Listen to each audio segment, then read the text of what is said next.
Welcome back to another episode of Living Her Truth, where we have honest conversations between sisters on what it means to live your truth authentically.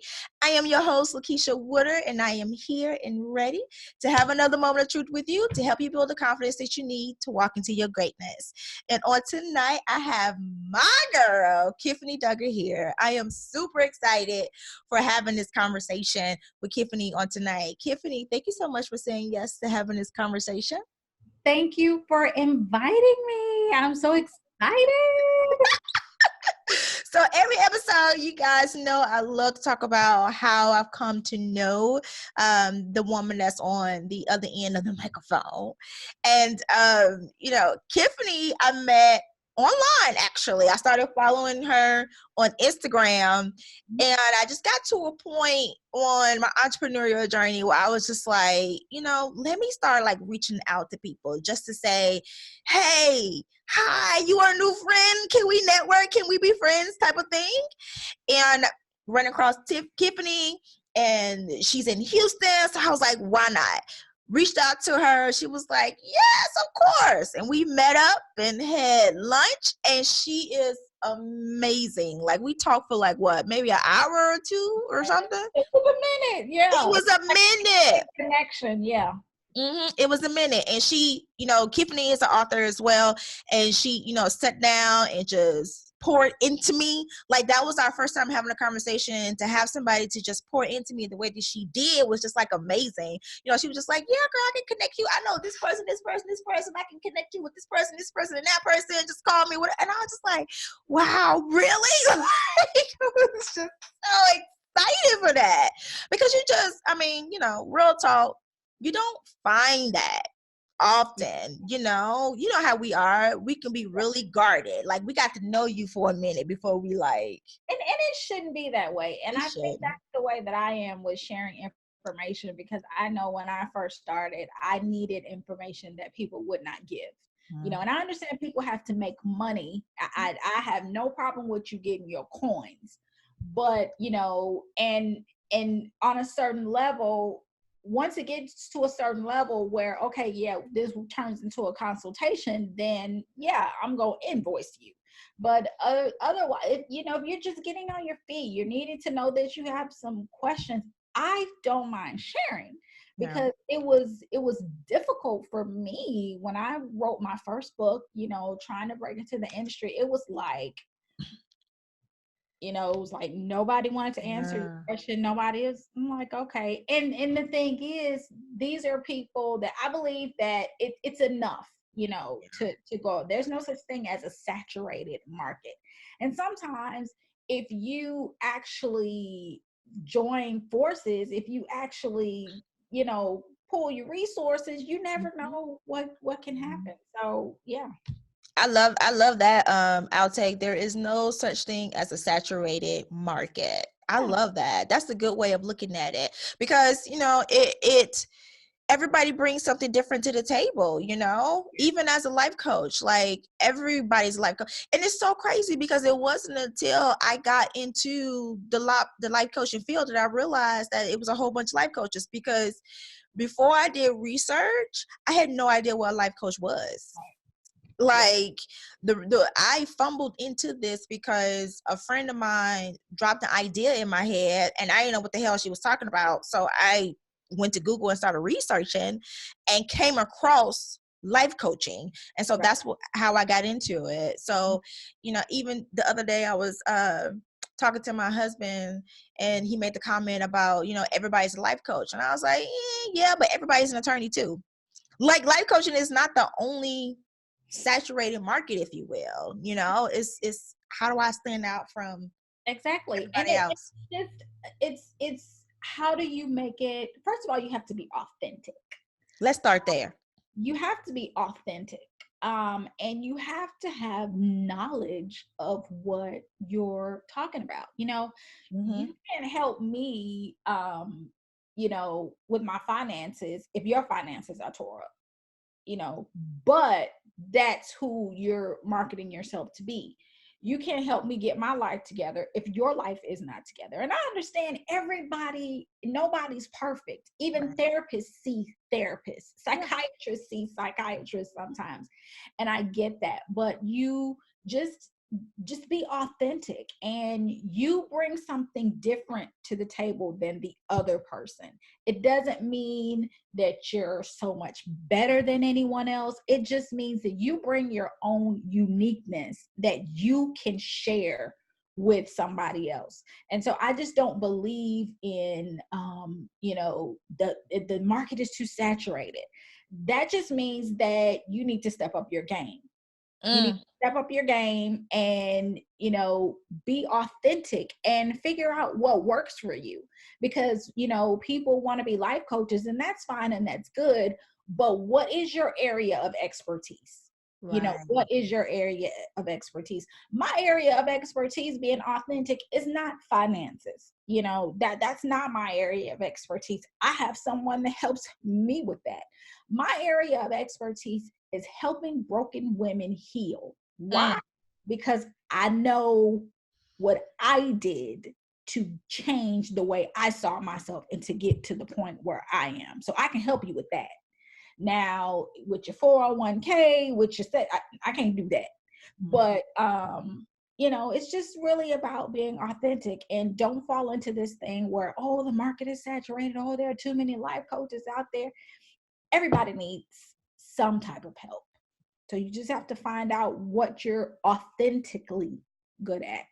Absolutely. Even with me, I had to niche it down, because once I realized that, it was a saturated market, if you will, because that's the consensus about it. I realized that saying that I'm a life coach is kind of broad. So let me niche that down and figure out like what area, like you said, that's authentic to me. And, with me, I'm all about sharing how I, survived sexual abuse, how I went from victim to survivor of sexual abuse. But even like how to like niche that down, like how to put, work in that area where it's not excluding women who can use my help. Because for a while there, people thought that I only worked with women who experienced sexual abuse. And it was like, no, that's not the case. Come on, get on this consultation with me, girl, because I can help you out too. So that's when I was just like, okay, what helped me to transition from victim to survivor? Self-awareness. Self-awareness. It was me, going on a journey of discovering who is LaKitia Smith, right? And so that's how I transitioned from victim to survivor. So I was just like, okay, so that's what I need to focus on. That's what's going to be authentic to me, because that's how I can still, be attractive to the masses, if you will, meaning women outside of, sexual abuse trauma, and so that's how I even got to like self-awareness. And that's why, I started this, Facebook show to talk about self-awareness and things like that, because in my opinion, I think that it's linked to living a purpose-driven life. Authenticity will lead you to a purpose-driven life. So do you think self-awareness and, living a purpose-driven life are linked? Definitely. There are 3 questions I always ask when I do my master classes and when I do my one-on-one sessions. I always ask, number 1, let's start with what you don't want out of life. Because we're always talking about what we want. We want a car, we want a house, we want a man, we want a new job, we want this, we want that. When you start with what you don't want, then the rest is pretty much easy. Like, for example, in a relationship, I know what I don't want in a relationship. I know I don't want someone who's insecure. That's dangerous, and so you start with the list of things that you don't want out of life. You definitely should know what you don't want out of life. Number 2, ask yourself, who am I authentically? Who am I when nobody is watching me? How do I feel about myself? Who do I think I am? And when I asked myself that question, I realized that the person I was pretending to be was not the person that I truly was. And the third question is, where do you want to go from here? Because if you don't know where you want to go or what you want to do, what are your goals? Yeah. And once you know what you don't want, who you are authentically, then you know what your goals are. And so that's all of those things will help you become aware of self. When you start asking yourself the hard questions, like when I started asking myself what I don't want, I realized I didn't want to be in a certain circle that I was in. Because I realized if it had not been for our common, the one thing that brought us together, I wouldn't even like these people, because of the dynamic and different personalities. So I realized that's not what I want. That's not. And then so when I answered that question, I realized the next question: who am I? Okay, well, I'm really not this catty, gossipy, type of, once woman walk in a room, how we turn up our nose. That's not me. I'm typically the one like, girl, I love your shoes. I love your outfit. You have to, I realize that I enjoy lifting other women up because it, it's so hard to do now that we live in a world that is so plastic, so fake, so it's so much competition in terms of looks and and then it's so much. It's just so crazy. But self-awareness is the number one thing. You have to ask yourself who you are. So write a list of at least 5 things that make you happy and 5 things that don't make you happy. So you have a list of 10 things. Out of those 10 things, you should be able to figure out who you really are and what you really like and what makes you feel authentic. Like you're not walking around wearing a mask. So you definitely have to be authentic. You have to be aware in order to be authentic. Because it's when you start understanding that you're fake, that you're the one, it's something wrong with you, something wrong with your mindset. Okay, well, I started listening to things I was saying. I started paying attention to the things that I was thinking, and I'm like, I don't think I like this person. And I was talking about myself. So, it's self-awareness brings authenticity. That's good. I love how you simplified, how to become more self-aware by just literally answering those 3 questions, because I think people think that self-awareness is this mind-blowing rocket science, hard thing to really understand and to achieve. And it's not. What makes it hard or difficult for people is the fact that there is something that they don't want to face. And usually, that thing is something that is, triggered because of unresolved trauma that's tied to shame and embarrassment and things like that. And depending on what the trauma is, unfortunately, we tend to blame ourselves. Yeah, right? definitely. To blame ourselves, because I know even with me, I went through that period of blaming myself.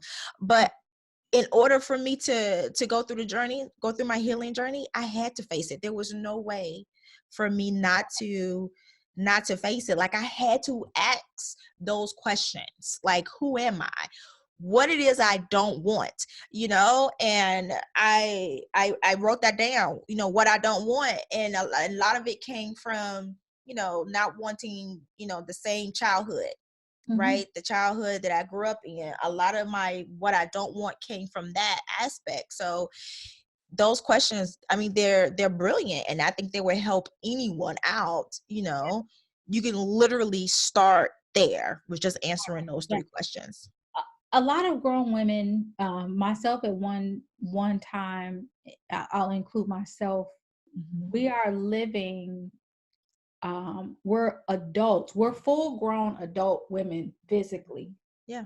We're still that little girl on the inside that was hurt. Yeah. You know, we're still searching for how to heal that little girl. We're grown women, but we're still searching for how to heal that little girl. And what you did, the first step is you knew you were unhappy with your life. You knew you were unhappy. You knew you couldn't go a step further until you tackled what was going on and what I call your emotional trash can. And your emotional trash can is that area in your body, in your mind, in your soul, in your spirit, where we hold all of the things, all of the negative things that we've gone through, whether it's depression, anxiety, molestation, abandonment by a parent, broken relationships, whatever it is that has broken us. Well, I'll say bent us, because you're not broken, you can be fixed. Whatever it is has bent us, whatever it is has penetrated our soul. You got to empty that. You have to get rid of that. And sometimes I felt like when I was reading the book of Ruth, and I was like, you know what? Sometimes we are too full to be blessed. We're too full of shame. We're too full of hurt. We're too full of unforgiveness. We're too full of those things that weigh us down, and those things that are in our emotional trash can, that we can't achieve our goals. We keep asking God to bless us with that man. We keep asking God to bless us with a better life. We keep asking him to bless us with a better job, but we too full. Because if he gives it to us, what are we going to do with it? We going to, and this is for men and women. When you're broken and you're insecure, and you get the man you think you're supposed to have, or the woman you think you're supposed to have, you're not going to do anything but treat them like crap and put them through stuff that they don't even deserve, because they're paying for something that your mother did to you, your father did to you, the man or woman before them. So you got to empty that. You know, it's just like, you know, holding something in your hand. This cell phone is in my hand. There's nothing else that can fit in my hand, because my hand is full with this cell phone. If I let it go, I can grab something else. I can hold on to something else. So some of us are really just too full. We're just too full, and we need to empty ourselves, and we need to get rid of the stuff that's causing us not to lead the life that we deserve to lead, because we all deserve to lead a great life. You know, life is not perfect. You're not going to have everything in life you want, but you can have some of the things, and you can be happy more times than not, if you just learn how to heal.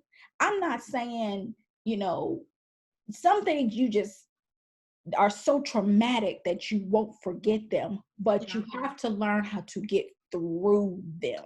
You know, I'm a victim of sexual abuse myself, but it doesn't consume me anymore. It does not consume me anymore. I don't wake up in the middle of the night thinking about it anymore. I don't just sit up crying anymore thinking about it.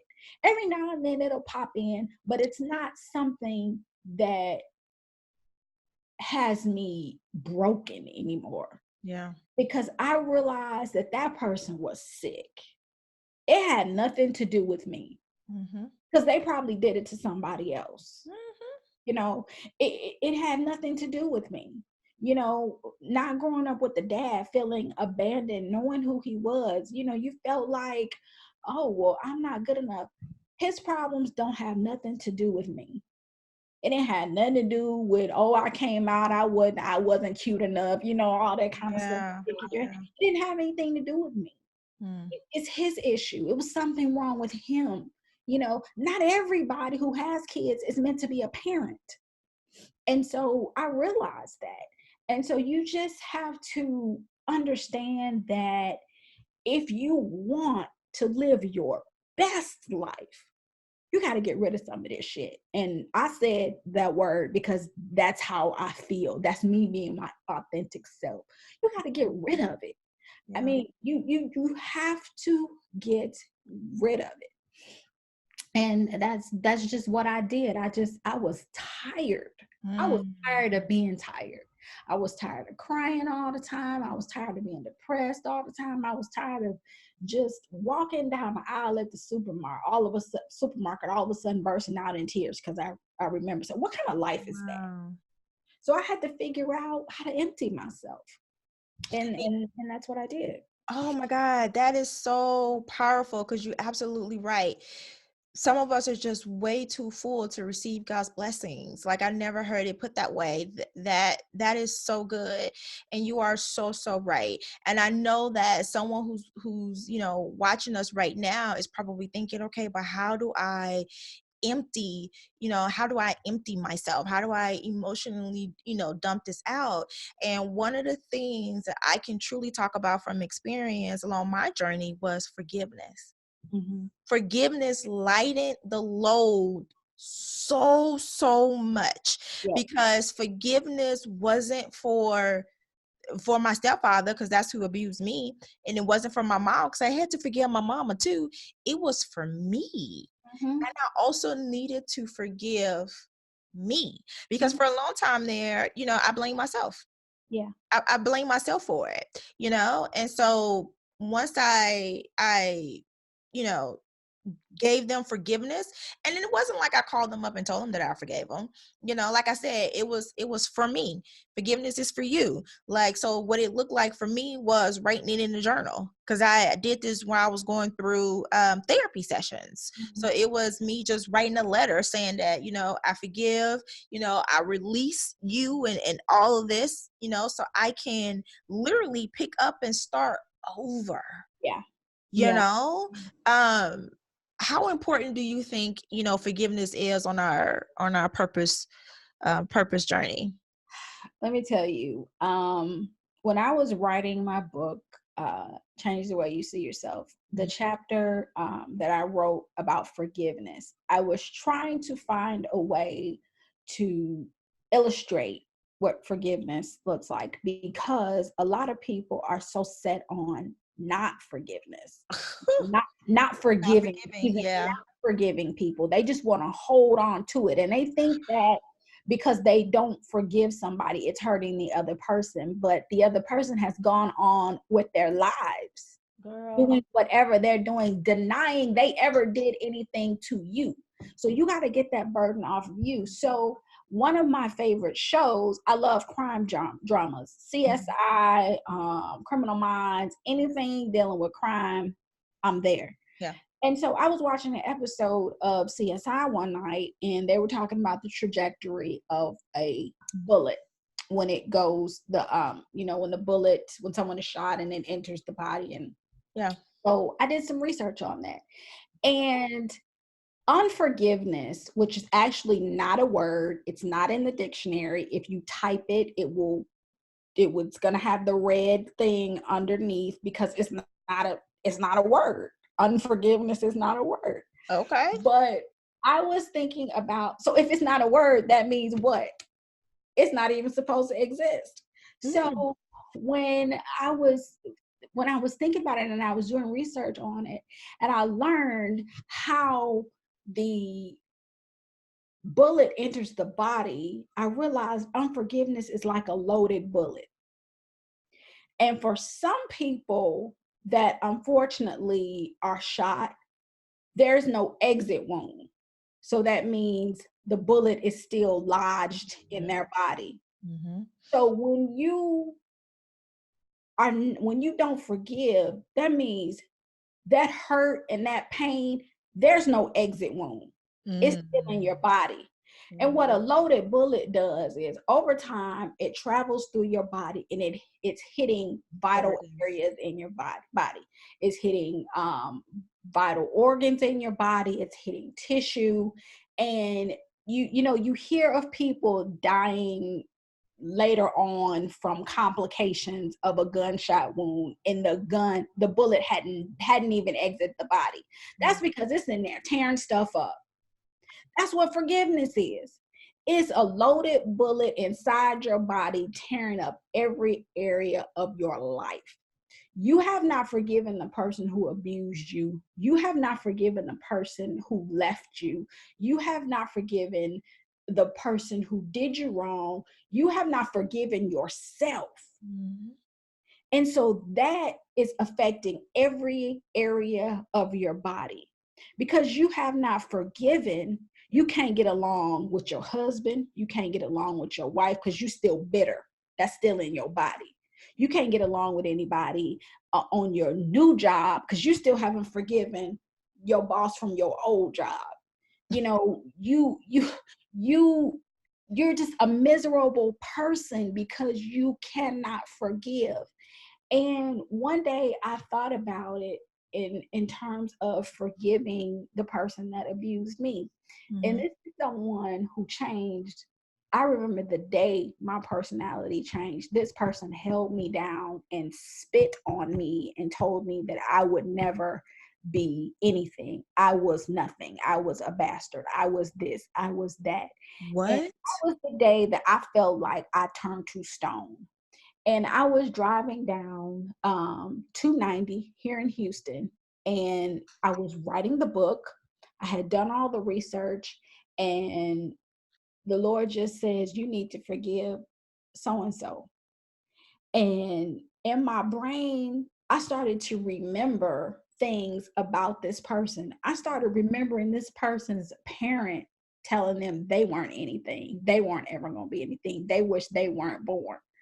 So I'm not victimizing my abuser, Mm-hmm. but I started calling my abuser victim because they had been victimized by somebody. It doesn't mean I have forgotten about what you've done to me Or excusing it. But I can't let you have power over my life anymore, because that's what's going on. I haven't forgiven you, and I've given you all my power. You living off my power. I have nothing.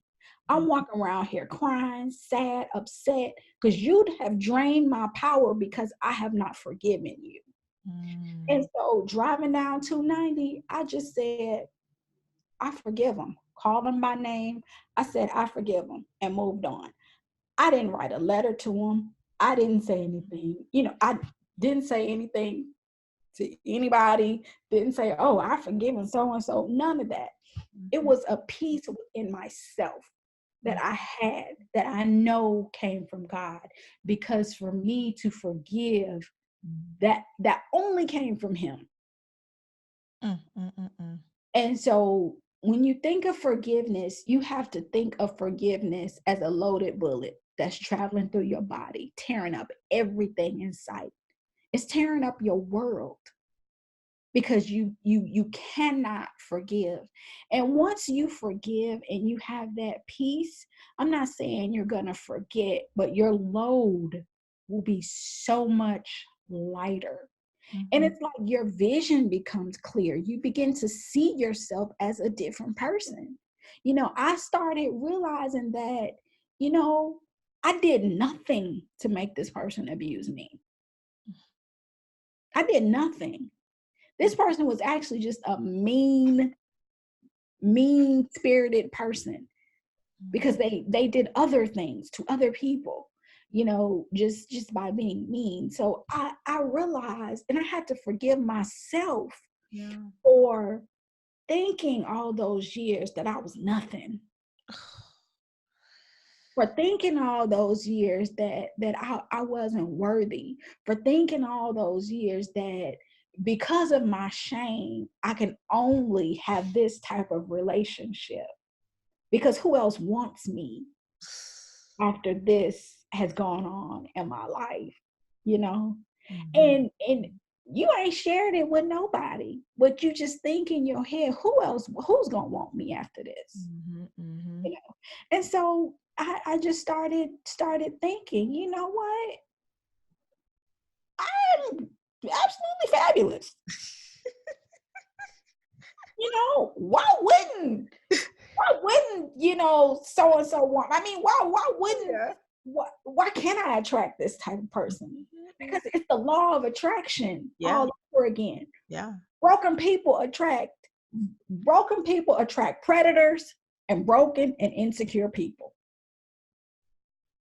because people prey on your brokenness. Yeah. Yeah. You know, Mhm. and my whole thing, as a, what I call myself, I don't call myself a life coach, I call myself a transition strategist. And Okay. that is to transition your story from broken to healed. Change your story. You know, a lot of people, when you talk to them, all they have is that story. All they have is that story. Change your language, change your story. When you change your story, your life will change. Because I guarantee you, once you let some of that go and once you deal with it in the right way, your life will change. Your whole life will change. You'll start to understand it's a whole life I've been out there missing because I'm sitting around here feeling ashamed because of somebody else did. And if it's something that you did, you know you was wrong for doing it, so the hell what? Forgive yourself, grow up, and move on, because stuff happens. Mm-hmm. You know, stuff happens. We got a fool in the White House that's not, I mean, he's not ashamed of anything he's done. Not nothing. He should be ashamed of some He stuff. ain't ashamed. You forgive yourself and move on. And don't Okay. allow people to hold it over your head. Mm-hmm. You know, you have the power to do and be anything you want to be. And you have the power to tell people, hey, you know what? That was me 10 years ago. But that was me 2 days ago. If you can't get over that and you can't move on, deuces. That was good. You know, my early on in my journey, I didn't want my story to end that way. I didn't want my story to start and end with the sexual abuse. So that too fueled my journey to whatever, because at that point in time I didn't know where the hell I was going. I was just on a journey, you know, and I was seeking success because I was determined for my story not to end that way. But you know, the illustration that you gave about the loaded bullet, I mean, that's a really good illustration. And you know, a lot of us, we have loaded bullets on the inside of us. A lot of us do, you know, because there's some forgiveness that we're just not giving. And like you said, it's tearing us up on the inside, right? And that when it's tearing us up on the inside, we tend to project it, right? We're being mean, we're being angry, being nasty, you know, jealous and envious and catty and chatty, right? That's how it's manifested. But you know, to counteract that, we tend to, you know, become high achievers, believe it or not. Yeah. We buy a big house, we buy a nice car, we have Jimmy Choo's, you know, have this and we have that. And on the inside, we are literally tore up on the inside. And when we do try to seek help, people may look at you like, girl, but you got X, Y, and Z. You driving X, Y, and Z. Why are you even feeling like that? How do we advocate for ourselves when we are in those situations? Because we put ourselves in that particular situation. So how do we advocate for ourselves so, you know, we can know that our feelings are valid and worth being dealt with? And I've been there. Yeah. I have been there when even now people say, but you don't look like, or you don't act like, you know. And my thing was, I've been at that point where I I felt so low, and I felt so unattractive and just not worth a dime. But I had on a full face of makeup, hair laid, red bottoms on, dressed to the nine, handbag, walking around, you know, like I'm my own celebrity, you know, Yep. like Yep. walking around like I look like I feel good and happy and smiling, and you know, just not even, just pretending like everything is okay. Yeah. putting the key in the door at night, going in the house, and all of a sudden just feeling like the air was just leaving my body because it was all a shell. You take the makeup off, you comb the curls out of your hair, you take the fine clothes off, you take the shoes that hurt your feet off, you take the purse that's got 50 cents in it and you fling it on the bed, and now Not the you're purse for 50 left, cents. yes, now you're left looking in the mirror at the real you. Mm-hmm. And it wasn't a good feeling. And so I felt that way, and I was like, how can I stop feeling this way about myself? You know? And so what I did was I was laying in the bed. It was during the new year had just come in. I was laying in the bed and I was just so depressed. I mean, I was just so depressed. I had been in the bed probably for 3 days. And Oh, wow. Lord, I said, I just can't do this anymore. You know, just chronic depression. I'm on antidepressants. I'm on anxiety medication. I just can't do this anymore, Lord. So I reached over, true story.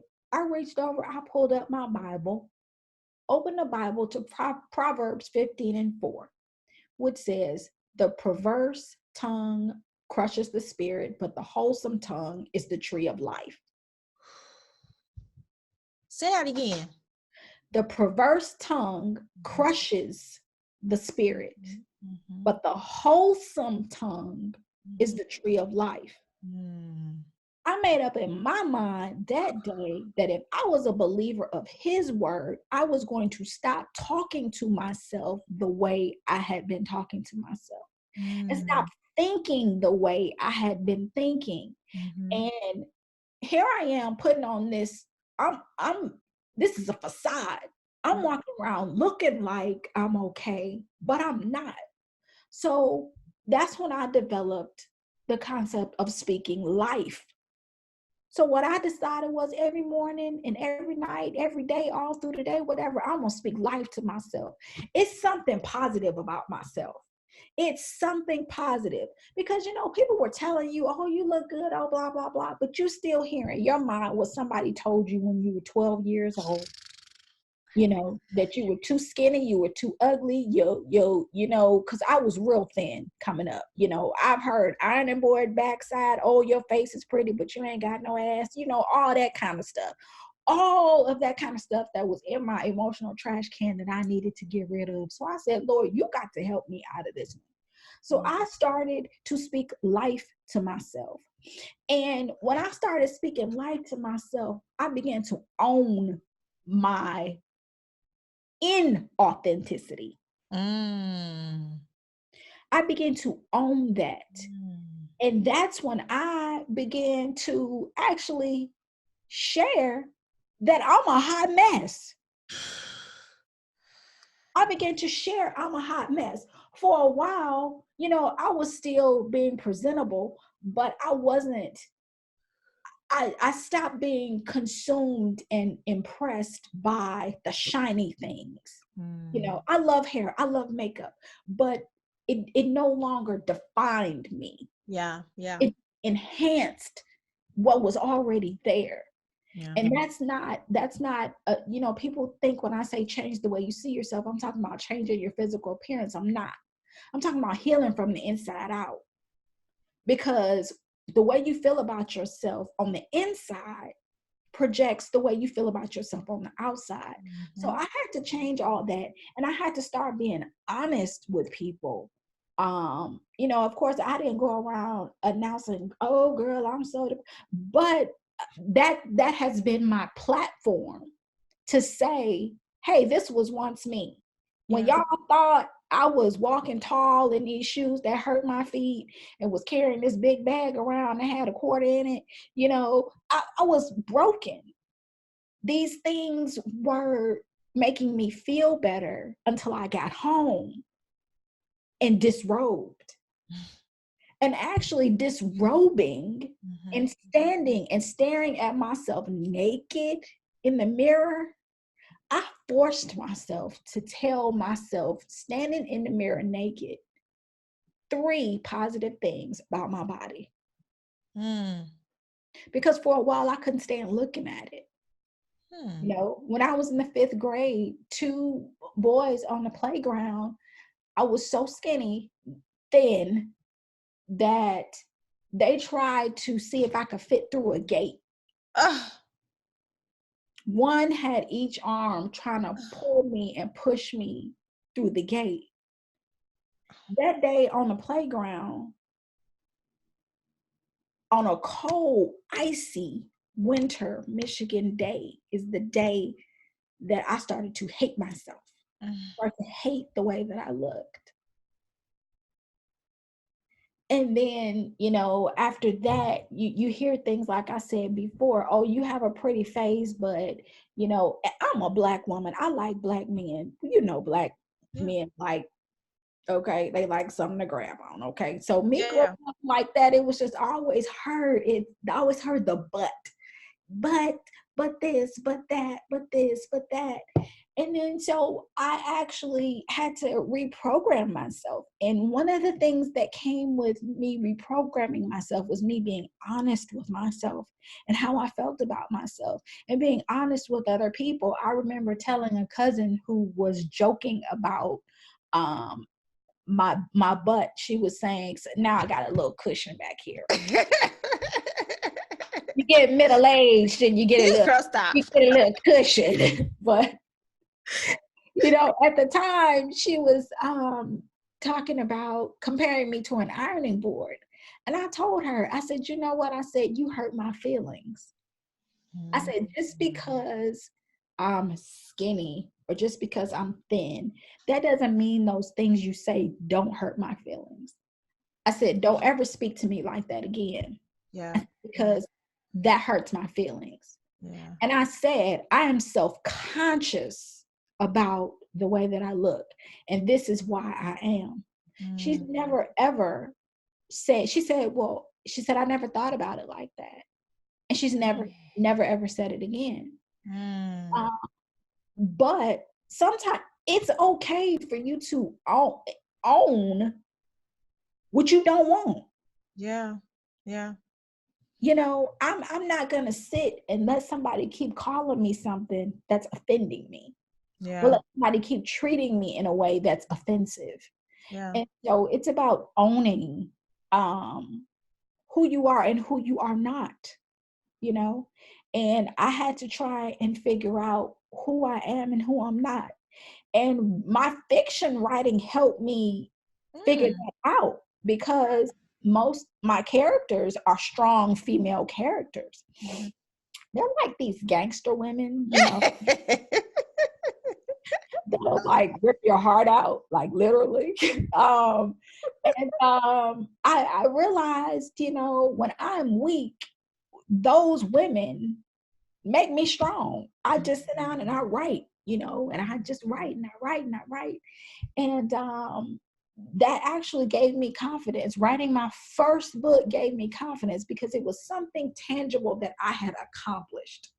You can no longer say I'm not this, because I am. I sat down and wrote a whole book. Okay, boo-boo. So, you know, that actually helped me to begin the steps to change, because it's a process. And believe me, this is not something that was overnight.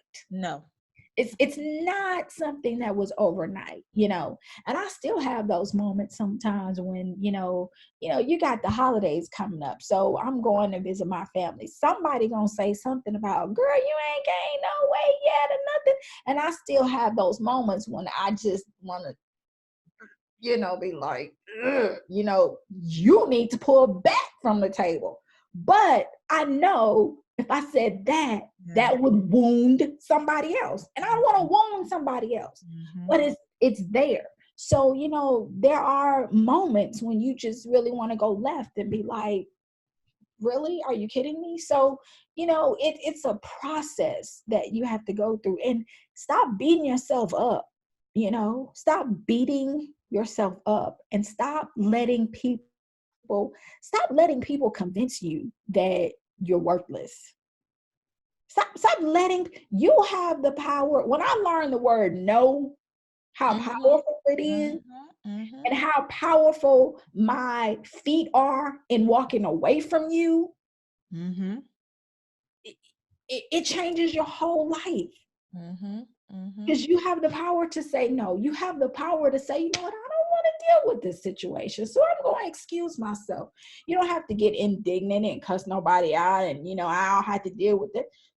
I'm good at picking up my little purse and, okay, I'll see y'all later. Have a good one. You know, you have to own it and just be authentic and understand who you are and who you're not. Yeah. And learn to speak life to yourself. You know, speak life to your spirit, speak life to your soul. Get up in the morning with I am statements. I am beautiful. I am extraordinary. I am wonderful. I am going to accomplish great things today. When you go to bed at night, go to bed with a spirit of gratefulness. Yes. I'm grateful for this day. Thank you, Lord, for allowing me to be on my knees or lay in this wherever I am. Thank you, Lord, because it could have been worse. Yeah. You know? Yeah, absolutely. You know, you drop so many different gems, but I want to expand upon the fact that we can say no and walk away, because a lot of us have a hard time doing that for some reason.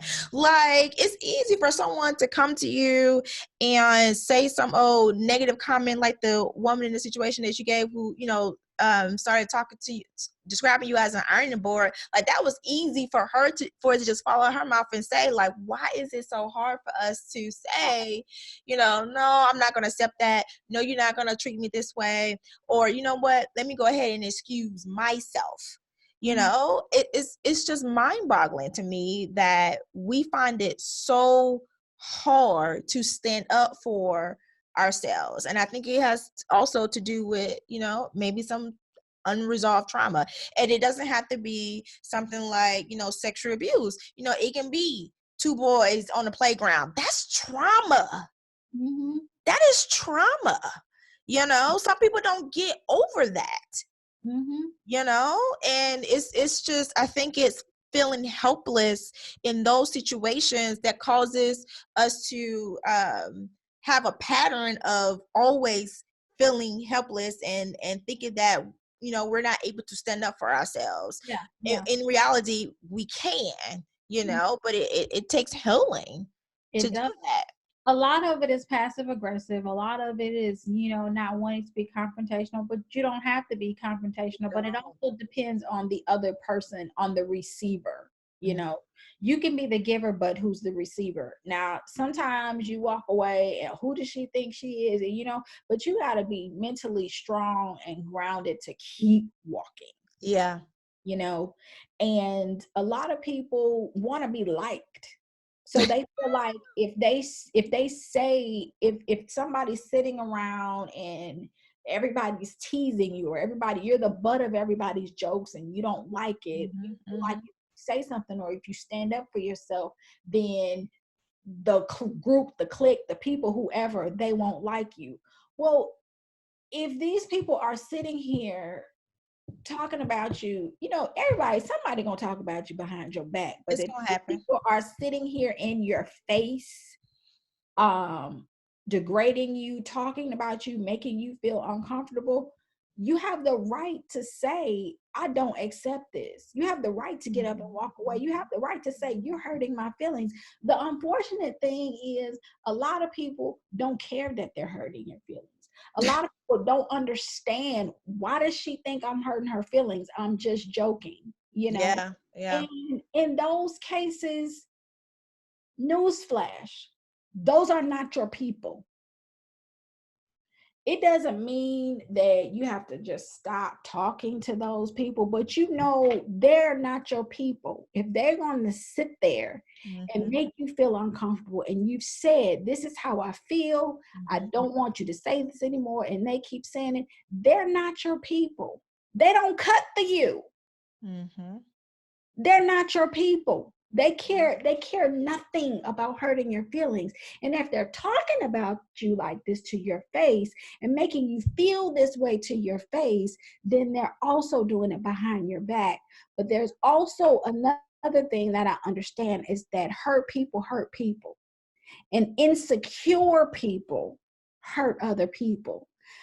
If I can make you feel small, it makes me feel bigger. It makes me, I can puff my chest up. I can sit up higher because I'm making you feel smaller because I'm so insecure.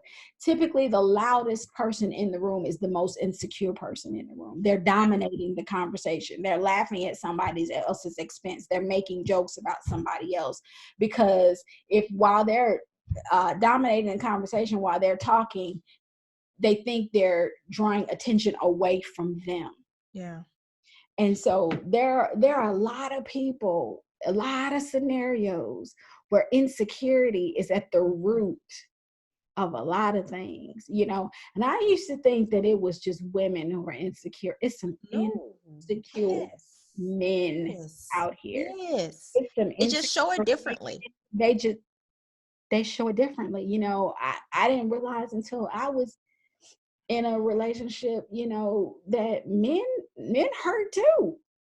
You know, they go through relationships and breakups where they haven't healed from things, you know, they have, and it's so hard for men with trauma because there's that whole machismo, I'm a man thing, you know, where they don't want to admit that they've been hurt. You know, they don't want to admit that they're insecure, that, you know, that they're vulnerable. And so, I mean, it's just, you gotta heal. You have to heal, because if you don't heal, you're gonna carry that over into the rest of your life. You know, I always think about it like seasons change. Yeah. So I'm constantly reinventing myself because I'm constantly learning new things about myself, new things that I like about myself, new things I don't like about myself. You know, just I'm evolving every day, which we all should be. We all should be learning something new every day. And so I think about it in terms of humans as molting season. When you think about a snake, or when you think about birds, they shed their feathers and snakes shed their skin. But when snakes shed their skin, they shed the entire skin. If you notice, like, I'm from the country, so I would see these long snake skins laying around in the grass or whatever. That's because the snake has gone through molting season where they have shed that skin that actually looks like a snake. It's almost like they've shed their entire body. And so sometimes we have to shed our whole skin, which is sometimes could be a whole person. Sometimes it could be a total reprogramming of your mentality. You know, you have to shed in order to grow new skin, because with the new skin comes a more protective layer, you know. And so that's just what it is. You have to heal. You got to heal these old wounds. You can't keep patching them up, putting band-aids on them. You patching them up in this relationship. You patching them up in that relationship. You patching it up with this friendship. Oh, this pair of shoes gonna patch it up. This gonna patch it up. Oh, let me cut my hair. This gonna patch it up. Let me get a makeover. This gonna patch it up. No, baby, you gotta patch your soul. You gotta heal your soul. You gotta heal it. You know, put some Neosporin on it. You gotta heal. You know, you gotta stop patching stuff up, and so you heal it. And people ask the question, well, how do you heal? Well, that's really not just a specific answer that I can give, because everybody is different. Everybody's different. For me, the way I healed is I started making lists. I started making a list of Number one, what is in my emotional trash can? Okay, I've got abuse, I've got depression, I've got anxiety, I've got feelings of abandonment, I've got low self-esteem. All of these things are in my emotional trash can. Okay, that's column one. Column two, how am I going to get over this low self-esteem? Mm-hmm. Okay, next to that is my plan, 30, 60, 90 days to how I'm going to get through this. Yeah. You know, abuse. Okay, so here is the column next to abuse is number one, admitting it happened. It starts with acknowledgement. Yes. Acknowledging it happened. Mm-hmm. Stop holding it in, you know, because when we're abused, it's the big secret. Yeah. Yeah. Shame, it's a big secret. So next to that, and these are cards that I actually, do I have any cards? I don't know what I have some, but I don't want to get off camera. But these are cards. Hold on 1 minute. Okay.